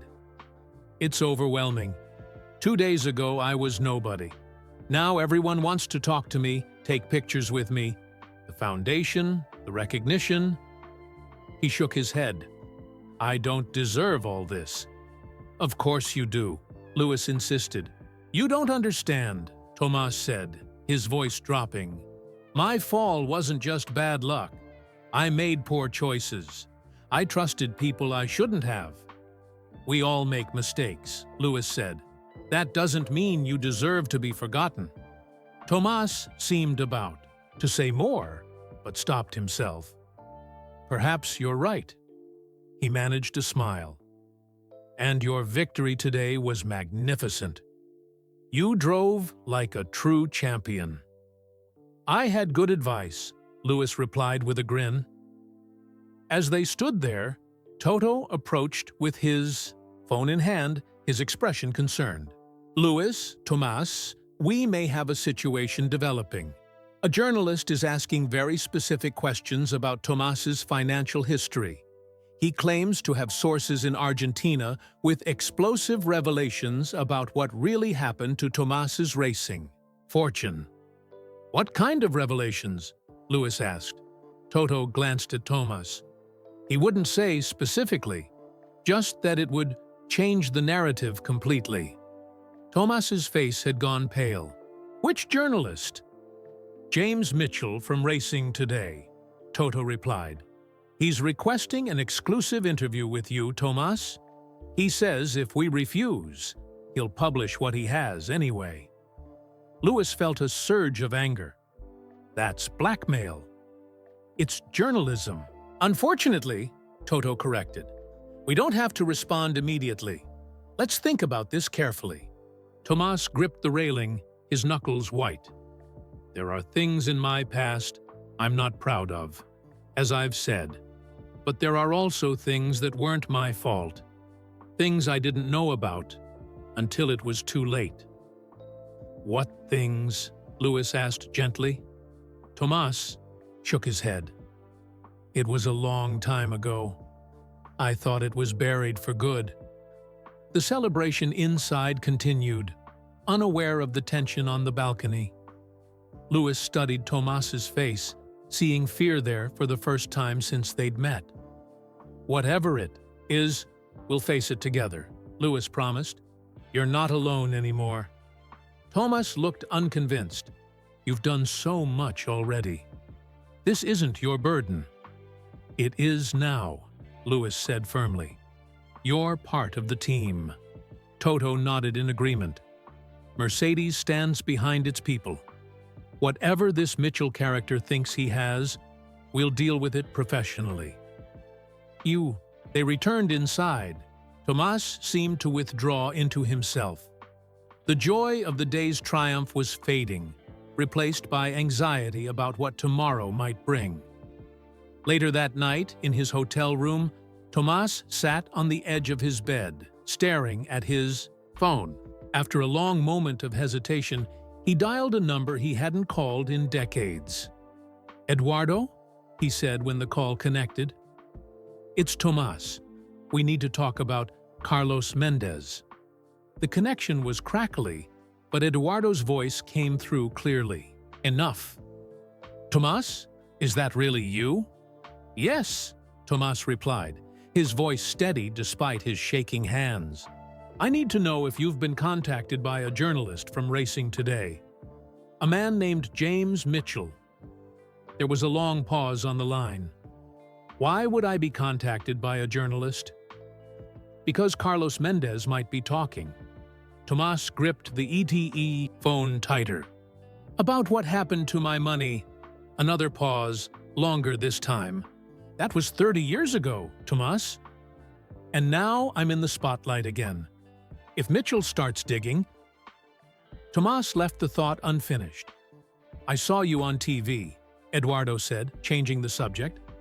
"On the podium with Hamilton. Quite a comeback." "Eduardo, please, have you heard from Carlos?"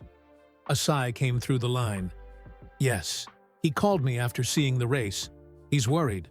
"He should be," Tomas said, an edge creeping into his voice. "You both should be." "We were young, Tomas. We made mistakes." "You made choices," Tomas corrected. "I was the one who paid for them." The conversation continued for several more minutes, with Eduardo becoming increasingly defensive. By the time Tomas hung up, he had confirmation of what he'd suspected. Carlos was indeed the source feeding information to James Mitchell. Tomas barely slept that night. By dawn, he had made a decision. He needed to tell Lewis everything before the story broke. But Lewis was already gone when Tomas emerged from his room. A note on the kitchen counter explained that he had an early sponsor event, but would be back by noon. They were scheduled to fly to Montreal that evening for the Canadian Grand Prix the following weekend. Tomas spent the morning pacing the suite, rehearsing what he would say. How do you tell someone who has helped you so much that you're not quite the victim you've appeared to be? At 11:30, Tomas's phone buzzed with a message from an unknown number. "Mr. Aguirre, James Mitchell here. I'm publishing my story at noon unless you agree to an interview immediately. Carlos Mendez has told me everything." Tomas's heart raced. He needed to find Luis now. He hurried downstairs and asked the hotel concierge to call him a taxi. 20 minutes later, he arrived at the sponsor event, a luxury watch launch at a Monaco boutique. He could see Luis through the window, surrounded by photographers. Tomas waited outside, unwilling to interrupt. As he stood there, his phone buzzed again. It was another message from Mitchell. "Time's up. Story going live now." Before Tomas could react, his phone began ringing with calls from numbers he didn't recognize. Then Luis emerged from the boutique, immediately spotting Tomas on the sidewalk. "Tomas? What are you doing here?" Luis asked, concern evident in his voice. "We need to talk," Tomas said urgently. "Somewhere private." Luis nodded to his security team, who cleared a path to his waiting car. Once inside with the doors closed, Tomas explained about Mitchell's messages and the imminent publication of the story. "What is he going to say?" Luis asked. Tomas took a deep breath. "That I gambled away much of my fortune. That I wasn't just a victim of bad investments and betrayal." He looked down at his hands. "And there's some truth to it." Luis waited, silently, for him to continue. "After my crash at Nürburgring, I struggled with pain medication. When I retired, the addiction got worse. I started gambling, not just casinos, but risky investments too." Tomas's voice grew quieter. "I lost a lot of money that way." "That's it?" Luis asked. "That's the big scandal?" "No," Tomas admitted. "The real scandal is that while I was distracted by my addiction, Carlos Mendez, my financial manager, was systematically stealing from me. He and my friend Eduardo, who worked with him, were embezzling funds through fake companies. By the time I realized what was happening, most of my money was gone. Why didn't you go to the police?" "I did," Tomas said bitterly. "But Carlos was well connected in Argentina. And I had no proof, just the word of a former racing driver with a gambling problem against a respected financial advisor. No one believed me." Luis was quiet for a moment, processing this information. "So, the gambling was real, but it wasn't what ruined you." "I lost maybe 30% of my money through bad decisions," Tomas confirmed. "Carlos stole the rest, but his version, one Mitchell is about to publish, makes me out to be the sole architect of my downfall."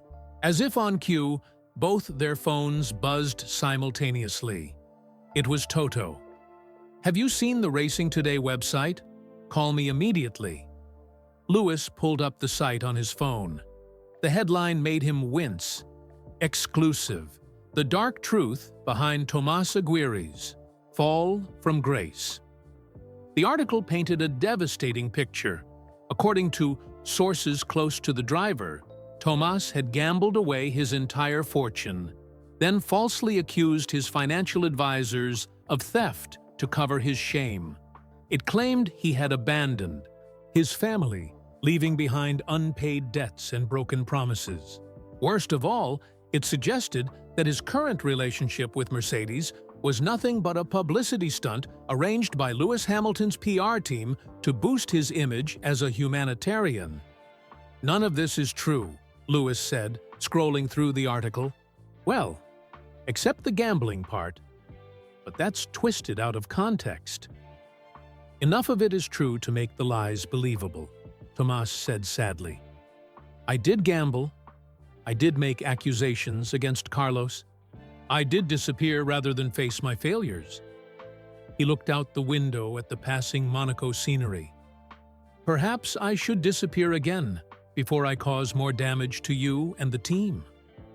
"That's exactly what Carlos wants," Luis said firmly. "If You run now. His version becomes the truth. What choice do I have? It's my word against his, and he's a wealthy businessman now. I'm just, Tomas gestured at himself, what I am. You're Tomas Aguirre, Lewis reminded him. 3-time Grand Prix winner, Monaco pole sitter, and now part of a winning Mercedes team. He put a hand on Tomas's shoulder. And you're not alone anymore. Lewis called Toto, putting him on speakerphone. The team principal had already seen the article and was mobilizing Mercedes's legal and PR teams. Stay where you are, Toto instructed. Don't speak to any journalists. We're handling this. When the call ended, Lewis turned to Tomas. Do you have any proof of what Carlos did? Any documentation at all? Tomas shook his head. Nothing that survived 30 years of homelessness. What about Eduardo? Might he have kept records? A thoughtful look crossed Tomas's face. Perhaps. He was always more careful than Carlos, more cautious. Then we start there, Lewis said decisively. But first, we need to get back to the hotel. The press will be looking for you. As their car approached the hotel, they could see a small crowd of journalists gathered at the entrance. Lewis texted his security team, and they were able to enter through a service door. Back in the suite, Tomas sank onto the couch, the weight of the day evident in his posture. I'm sorry, Lewis. I've brought this trouble to your door when you've shown me nothing but kindness. Lewis sat across from him. You have nothing to apologize for. Carlos Mendez stole from you, and now he's trying to steal your dignity too. We won't let him. Tomas looked up, his blue eyes tired but determined. What's our next step? First, we find proof of what Carlos did, Lewis said. Then we clear your name. The question was, where would they find that proof after 30 years? We need to approach this methodically, Lewis said, pacing the hotel suite. If we're going to find evidence against Carlos Mendez, we need to understand exactly how he operated. Tomas nodded, his expression somber. The afternoon sun cast long shadows across the room as he gathered his thoughts. Carlos was my financial manager from 1975 until 1987, he began. In the beginning, he was brilliant. He invested my racing winnings wisely, helped me set up the driving school in Argentina. Tomas's eyes grew distant with memory. After my crash and subsequent retirement, I was distracted. The pain medication, the gambling. I wasn't paying attention to the financial details. When did you first suspect something was wrong? Lewis asked. 1985, Tomas replied. My racing school began having cash flow problems. Bills weren't being paid. Carlos always had explanations. Banking delays, reinvestment strategies, tax complications. He shook his head. Then in 1986, I discovered a company I supposedly owned but knew nothing about. A shell company for hiding money? Exactly. When I confronted Carlos, he claimed it was a legitimate tax shelter he'd created on my behalf. Tomas's voice hardened. I hired an independent accountant to investigate. 3 days later, the man withdrew from the job, saying he had a conflict of interest. Later, I learned Carlos had threatened him. Lewis sat down across from Tomas. You mentioned Eduardo earlier. Who is he? Eduardo Vasquez, Tomas explained. My former friend and Carlos's assistant. I believe he was reluctant at first, but Carlos convinced him to participate. Tomas looked down at his hands. Eduardo was never as ruthless as Carlos. He might be our best chance. Do you think he'd talk to us now? After all these years? Perhaps. Tomas ran a hand through his white hair. Our conversation last night was tense, but I sensed guilt in his voice. Eduardo has a conscience, unlike Carlos. Lewis nodded decisively. Then we need to speak with Eduardo face to face. Show him we're serious about exposing the truth. He's in Buenos Aires, Tomás pointed out. We're supposed to fly to Montreal tonight. Montreal can wait, Louis said. This is more important. A knock at the door interrupted them. It was Toto, accompanied by a woman Louis recognized as Diana Chen, head of Mercedes's legal department. We need to discuss our response to the article, Toto said without preamble. They settled in the suite's living area as Diana opened her laptop. The allegations are serious but vague, she explained. Mitchell cites sources close to the driver, but names no one except Carlos Mendez, who's quoted saying he tried to save Tomás from himself. Tomás snorted in disgust. Our immediate concern is the impact on the team and our sponsors, Toto added. Several journalists are already asking for comments. Tell them the truth, Louis said firmly. Tomás had gambling issues after his injury, yes, but Carlos Mendez stole the bulk of his money. We're gathering evidence to prove it. Diana looked uncomfortable. Without evidence, making such claims about a prominent Argentine businessman could expose us to legal liability. Then we get the evidence, Louis insisted. He explained their plan to fly to Buenos Aires to confront Eduardo Vázquez. Toto's expression was doubtful. Louis, you're scheduled for simulator work in Montreal. Then media obligations. This is more important, Louis repeated.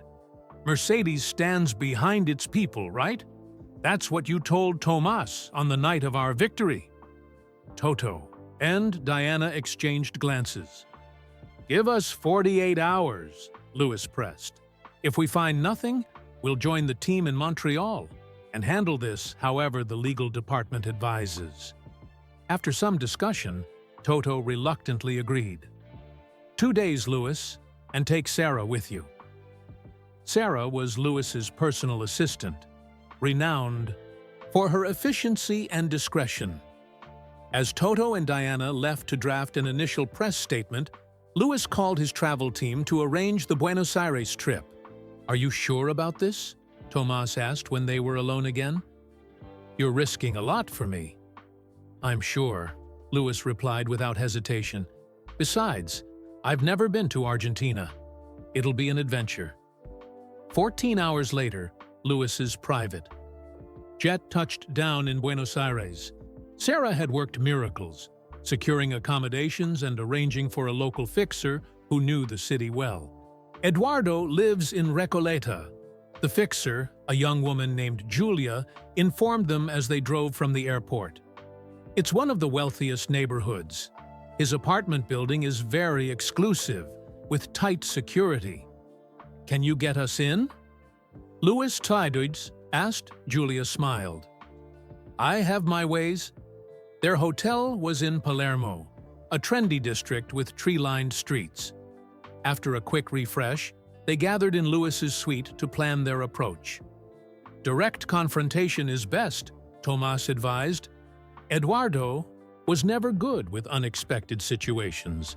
If we surprise him, he might reveal more than he intends, Louis agreed. Julia, can you get us into his building this afternoon? Yes, she confirmed. The doorman is my cousin's friend. For a modest tip, he'll call up to announce a package delivery. When Eduardo comes down, you'll be waiting.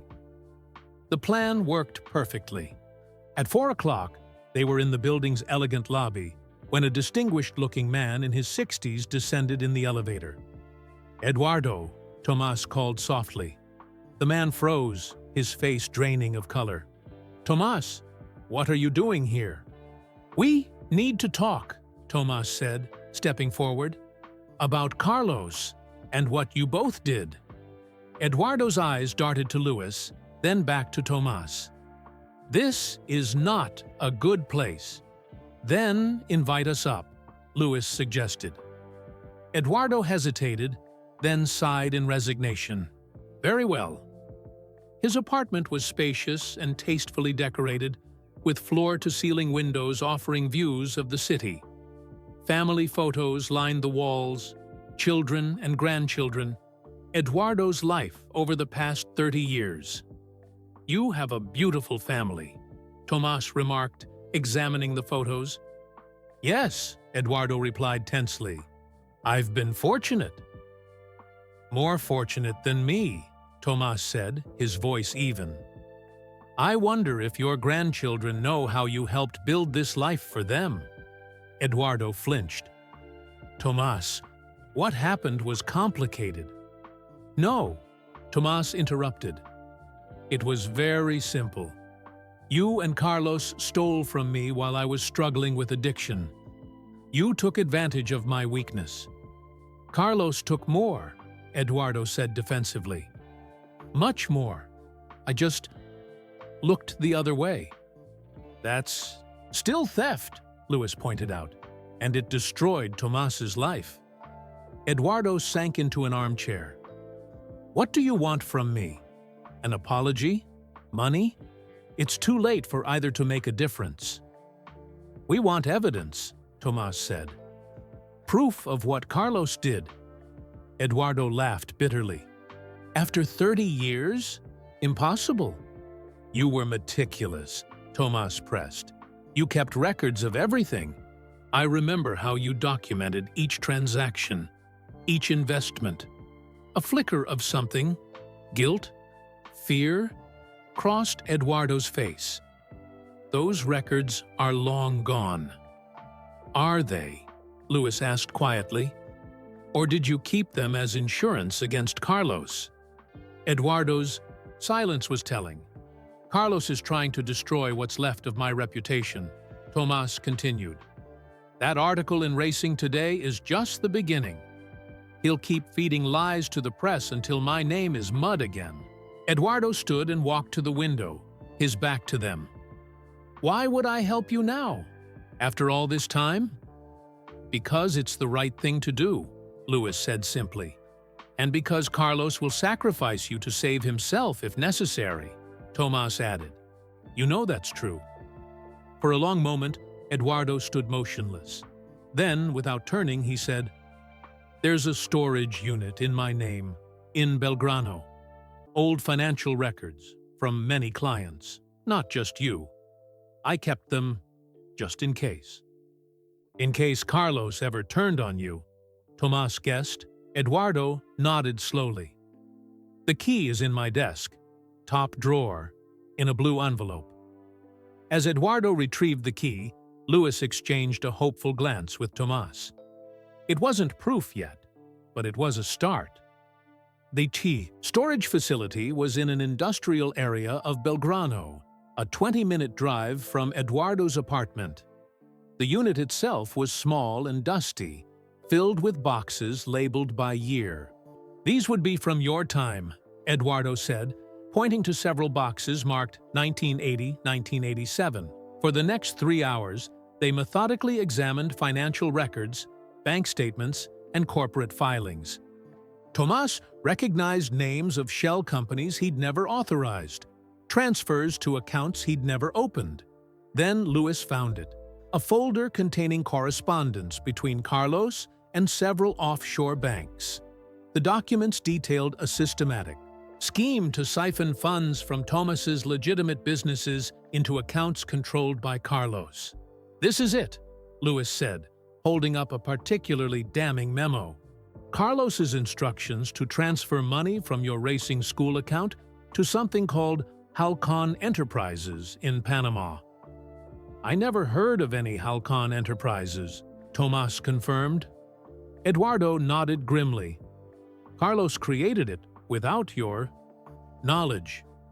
Named it after your racing nickname. Arrogant till the end." By nightfall, they had gathered enough evidence to prove massive fraud.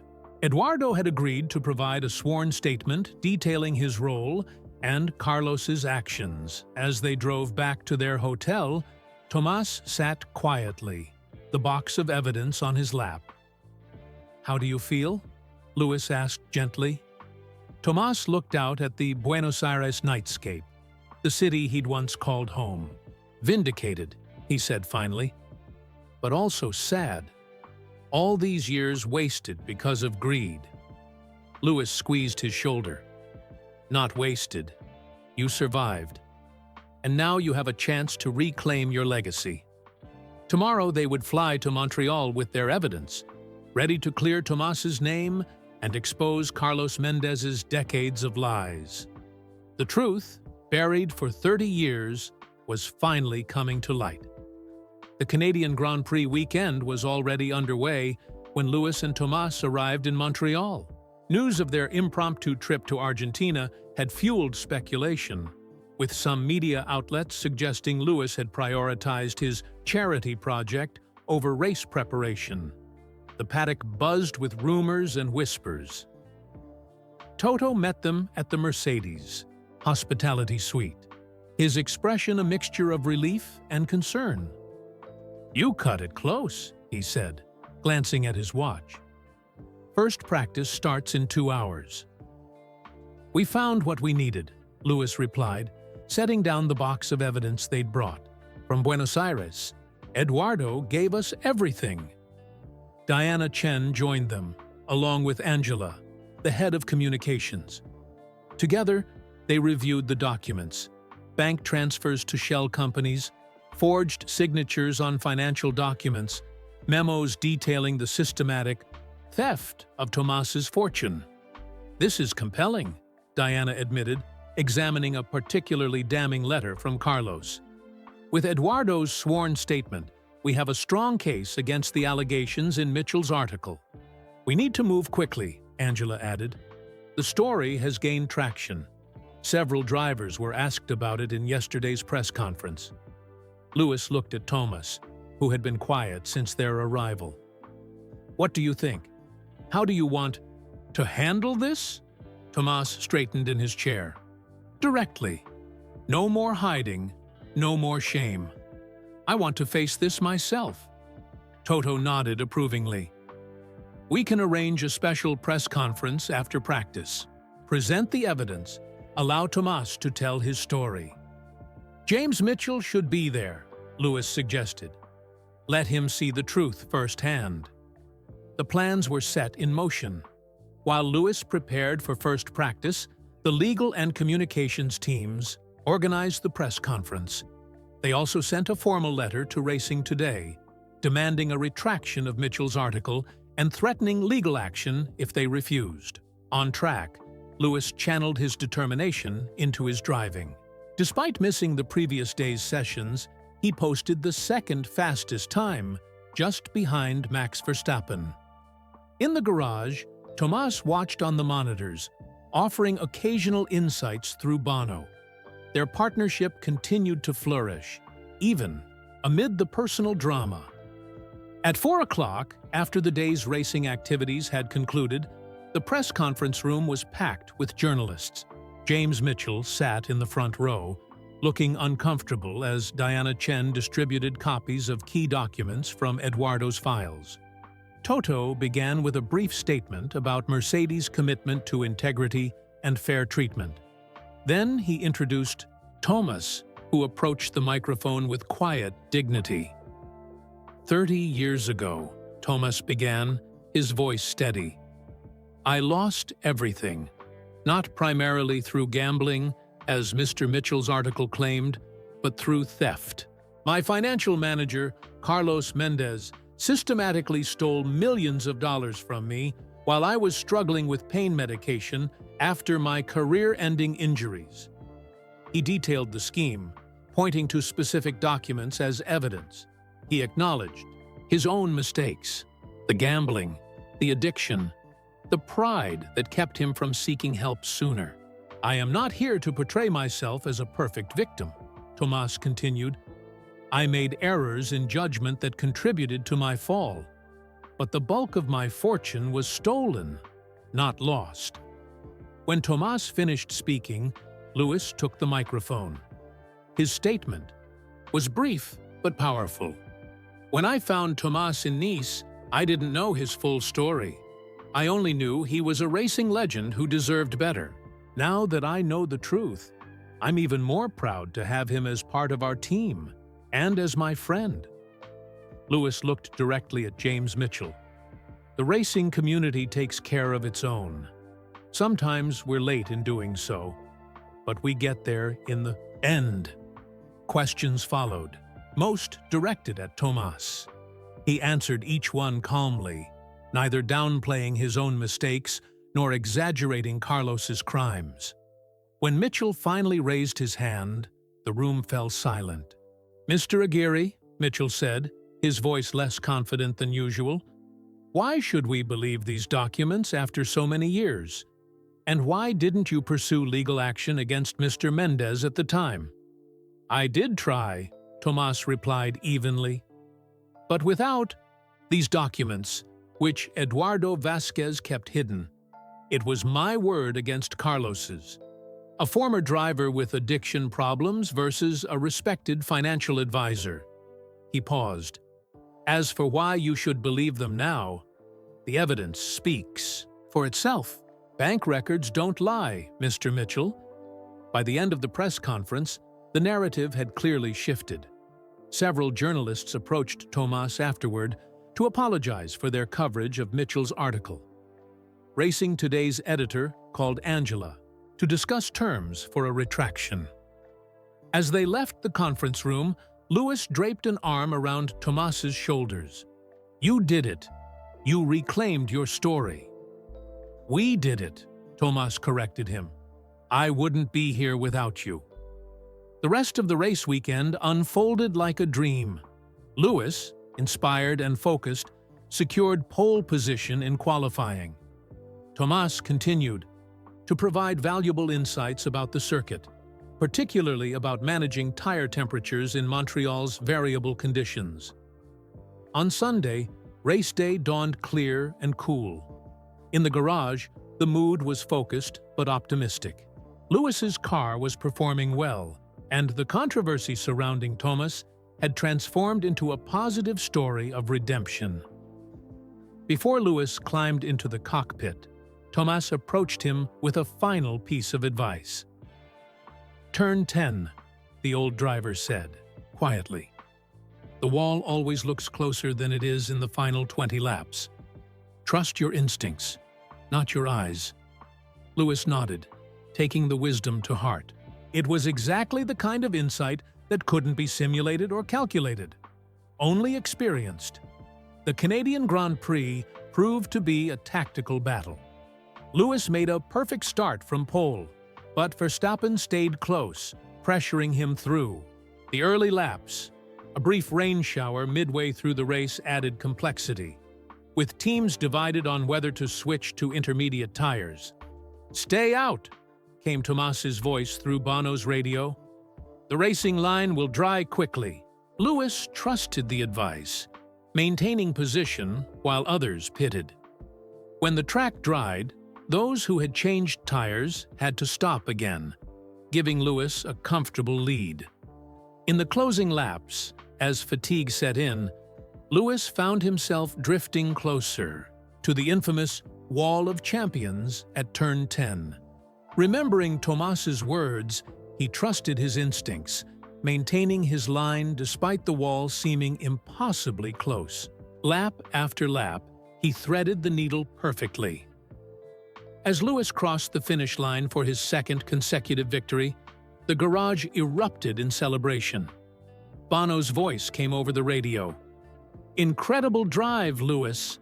Absolutely textbook." Lewis's response was immediate. "Couldn't have done it without our secret weapon." Tomas called that weather perfectly. The podium ceremony was a moment of triumph. As Lewis stood on the top step, champagne in hand, he gestured toward the Mercedes garage where Tomas watched, and raised his trophy in salute. The cameras caught the moment, the seven-time world champion acknowledging the forgotten legend who had helped him to victory. Later, at the post-race press conference, a journalist asked Lewis about the gesture. "Tomas Aguirre has been an invaluable addition to our team," Lewis replied. "His understanding of racing fundamentals, his feel for changing conditions, these things come from decades of experience." But more importantly, Lewis paused, choosing his words carefully. He's reminded all of us what this sport is really about.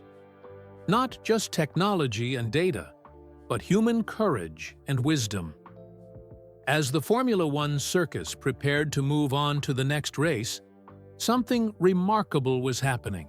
Journalists were researching Tomas's career, highlighting his achievements rather than his fall. Former teammates and rivals were coming forward with stories and tributes. The Aguirre Foundation was receiving donations and offers of support. From across the racing world, Tomas Aguirre, once forgotten, was being remembered.